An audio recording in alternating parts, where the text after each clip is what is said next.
ও বিশ্বাসীরা, ও ইমানদার বান্দারা, তোমাদের সামনে যদি কোনো পাপাচারী, কোনো ফাসেক যদি কোনো খবর নিয়ে আসে, খবরটা বিশ্বাস করার আগে যাচাই করে নিও। ফাতাবায়ানু ইয়ানি ফাতাসাব্বাতু আন সিহহাতিল খবর, খবরটা সহিহ কিনা যাচাই করার দরকার আছে না নাই? ইযা জাআকুম ইন জাআকুম ফাসিকুম বিনাবাইন ফাতাবায়ানু। ফেনীবাসী মনোযোগ দিয়ে শোনেন, কেউ যদি কোনো তথ্য নিয়ে আসে, খবর নিয়ে আসে, শুনেই হুট করে বিশ্বাস করা যাবে না।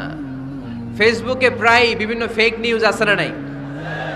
রুমর, গুজব আছে না নাই? আমি তখন মালয়েশিয়া, হঠাৎ করে দেখলাম নিউজের মধ্যে অনেকে স্ট্যাটাস দিতে শুরু করেছে যে পেঁয়াজের মতো লবণেরও দাম বেড়ে গেছে। এটা কি সত্য নিউজ না গুজব? জোরে বলেন। গুজব। আসলে কি লবণের দাম বাড়ছিল? বাড়ে নাই, কিন্তু না জেনেই অনেকে শেয়ার দিচ্ছে। এই জন্য ফেসবুকে কোনো নিউজ যদি আপনি দেখতে পান, শুনতে পান, verify, justify the news whether it's true or wrong. Check, make a cross check and double check regarding the authenticity of the report. এই রিপোর্টটা সঠিক কিনা ভেরিফাই করবেন আগে, তারপরে শেয়ার মারবেন। অনেকে আছে সিলে কান নিয়ে গেছে, শুই না সিলের পিছনে দৌড়। আগে কি সিলের পেছনে দৌড়াবেন নাকি কানে হাত দিবেন? নিউজ একটা দেখলেই শেয়ার দেয়া যাবে? কি করবেন? যাচাই করবেন। You have to cross check, you have to justify the news, you have to verify the news. আমরা প্রায় নিউজ একটা দেখলেই শেয়ার দেই। হয়তো একটা ভুল নিউজ আপনি শেয়ার দিয়েছেন, এই ভুল নিউজের কারণে পুরো সমাজের মধ্যে গোলমাল, এর দায়ভার আপনার কাঁধেই বর্তাবে। আওয়াজ করে বলেন ঠিক কিনা? এই ভুয়া নিউজগুলোতে আমাদের খুব আগ্রহ। ফেসবুক নিজের মন মতো ব্যবহার করা যাবে না। প্রায় ফেসবুকে অনেক রুমর পাবেন, গুজব, অনেক স্ক্যান্ডাল। অমুক নেতার গোপন ভিডিও ফাঁস। তো অমুক নেতার গোপন ভিডিও ফাঁস, তোর কি হয়েছে? তোর সমস্যা কি? ওইটা তোর শেয়ার দেয়া লাগবে কেন? চিল্লায় বলেন ঠিক কিনা? মানুষের দোষ আমরা গোপন করতে পারি না। মান সাতারা মুসলিমান সাতারাহুল্লাহু ফিদ দুনিয়া ওয়াল আখিরা। যে অন্যের দোষ দেখে গোপন রাখে, তার দোষগুলো গোপন রাখবে কে? আল্লাহ। ওমান কাশাফা মুসলিমান কাশাফাহুল্লাহু ফিদ দুনিয়া ওয়াল আখিরা। যে অন্যের গোপন বিষয় প্রকাশ করে দেয়, ওর গোমরও কিয়ামতের ময়দানে ফাঁস করে দিবে কে? আপনি 10 জনের সামনে অন্যের গোপন বিষয় ফাঁস করবেন, আল্লাহ লাখো মানুষের সামনে আপনার ল্যাংটা করে ছেড়ে দিবে। লক্ষ মানুষের সামনে আপনার গোমর ফাঁস করে দিবে। যেন খবরদার, অন্যের পিছনে লেগে থাকেন না, অন্যের দোষ খুঁজেন না, দোষ খুঁজবেন নিজের। ইন জাআকুম ফাসিকুম বিনাবাইন ফাতাবায়ানু। মুমিন কোনো তথ্য, কোনো সংবাদ, কোনো রিপোর্ট কিংবা নিউজ শুনলেই বিশ্বাস করে না। মুমিন আগে এটাকে যাচাই করে, বাছাই করে, জাস্টিফাই করে, ভেরিফাই করে, তারপরে সে বিশ্বাস করে। ঠিক কি না? আল্লাহর হাবিব সাল্লাল্লাহু আলাইহি ওয়াসাল্লাম বনুল মুস্তালাকের যুদ্ধে জয়লাভ করলেন। হারিস ইবনে মিরার বনুল মুস্তালাকের নেতা। শুনতেছেন আপনারা? কষ্ট হচ্ছে? আচ্ছা। হারিস ইবনে মিরার বললেন, ইয়া রাসূলুল্লাহ, আমরা ইসলাম ধর্ম গ্রহণ করলাম, কি কি নিয়ম মানতে হবে? আল্লাহর হাবিব সাল্লাল্লাহু আলাইহি ওয়াসাল্লাম বললেন, সালাত পড়বে, যাকাত দিবে। উনি বললেন, তাহলে যাকাত নেন। আল্লাহর হাবিব বললেন, না, এই তো মাত্র কালিমা পড়ে মুসলমান হলে, হালানিল হাউল, 1 বছর অতিক্রান্ত হওয়ার পরে যাকাত দিবে। আল্লাহর হাবিব সাল্লাল্লাহু আলাইহি ওয়াসাল্লাম মদিনায় ফিরে আসলেন। 1 বছর পর আল ওয়ালিদ ইবনে উকবা রাদিয়াল্লাহু তাআলা আনহুকে পাঠালেন, যাও বনুল মুস্তালাকের 1 বছর পূর্ণ হয়েছে, যাকাতের সম্পদ নিয়ে আস। এইদিকে হারিস ইবনে মিরার যাকাতের সম্পদ নিয়ে, সৈন্যবাহিনী নিয়ে, নবীর দূত আসবে যাকাত কালেকশনের জন্য, ওনার জন্য মেহমানদারিতে কোনো ঘাটতি না হয়, ওয়েল রিসিপশন দেওয়ার জন্য এলাকা থেকে বের হয়ে মরুভূমির সামনে দলবল নিয়ে দাঁড়িয়ে। ওয়ালিদ ইবনে উকবা যখন যাকাতের সম্পদ কালেক্ট করার জন্য বনুল মুস্তালাকের ওদিকে যেতে শুরু করেছে, এলাকায় ঢোকার আগেই দেখে বনুল মুস্তালাকের লোকেরা ঘোড়সাওয়ার বাহিনী দাঁড়ায় আছে। এই দৃশ্য দেখে ওয়ালিদ ইবনে উকবা মনে করেছে বনুল মুস্তালিক মনে হয় তাকে হত্যা করার জন্য দাঁড়িয়ে রয়েছে। আসলে কি হত্যার জন্য দাঁড়ায় আছে? কি জন্য দাঁড়ায় আছে? ওয়েলকামিং রিসিপশন দেওয়ার জন্য। উনি ভয় পেয়ে অ্যাবাউট টার্ন, তথ্য যাচাই না করে মনে করছে আমারে মারবে, ধরবে। About turn, return back to Medina, মদিনায় চলে গেলেন, যে বলে ইয়া রাসূলুল্লাহ বনুল মুস্তালিক যাকাত দেওয়া তো দূরের কথা, এগুলো তো সব কাফের হয়ে গেছে।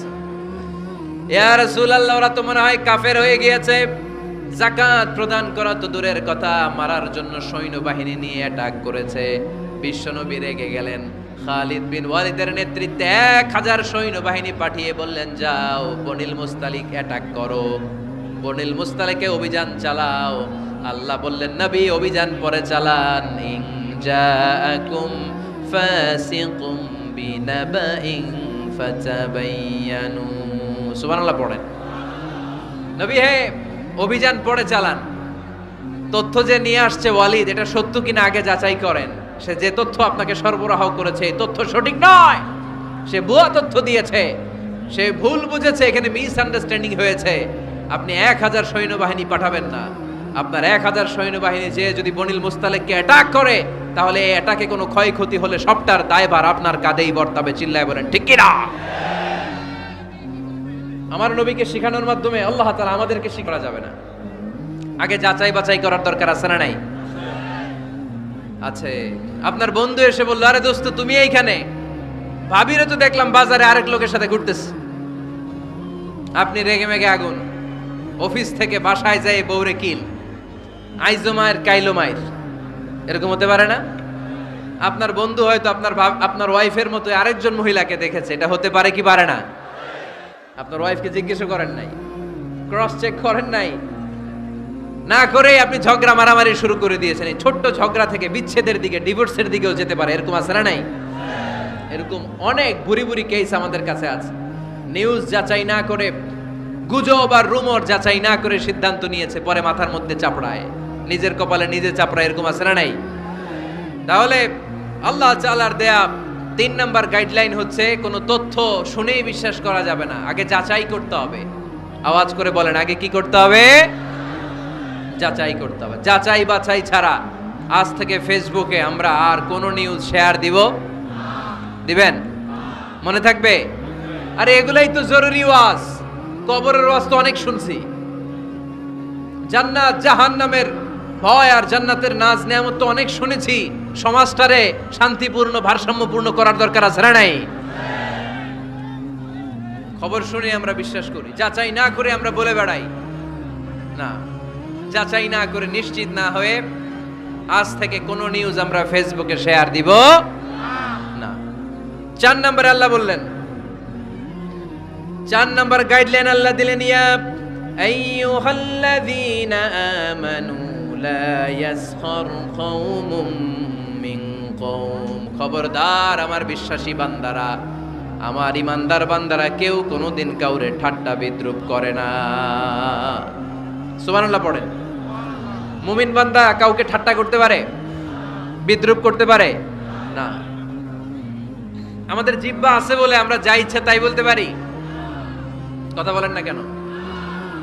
আমাদের কান আছে বলে কান দিয়ে আমরা যা মনে চাই তাই শুনতে পারি। যেন কানে শুনি সদা তোমার কালাম, এ খোদা চোখে যেন দেখি শুধু কোরআনের আয়াত। শোনো আমার মুনাজাত, শোনো শোনো ইয়া ইলাহি আমার মুনাজাত, শোনো আমার মুনাজাত। সবাই আওয়াজ করে পড়েন আমিন। লা ইয়াসখার কওমুন মিন কওম।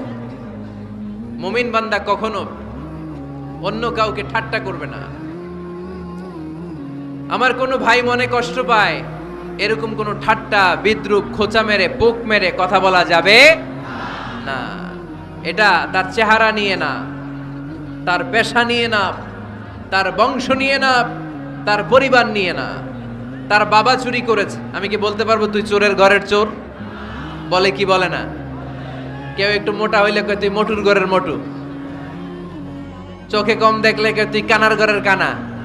আছে না নাই?